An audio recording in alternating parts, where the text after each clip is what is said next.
Man arrested and charged after nursing student is attacked and shot dead. His apprehension comes a year after the incident. Hi again and welcome. This is Links 007 TV News Report, and we'll be right back with the full details to come. Welcome to Links 007 TV News Report, providing you with the best in local and international news updates. This is a place where you can get the most reliable and informative news information. Links 007 TV News Report. Welcome back and thanks for joining us. This is Links 007 TV News Report.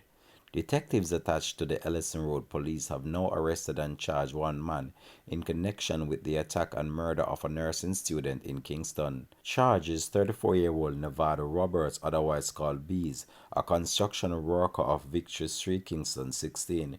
Reports are that the female, identified as Kimberly Jones, aged 31 years old, a nursing student, was walking along the roadway in January of last year when Roberts and another man reportedly pounced on her and opened gunfire, hitting her in the upper part of her body. She was taken to hospital and later succumbed to her injuries. Investigators led to the arrest of Roberts. He was subsequently charged with possession of a prohibited weapon and authorized possession of ammunition. His court date is to be finalized. This has been Links 007 TV News Report. Thanks for watching.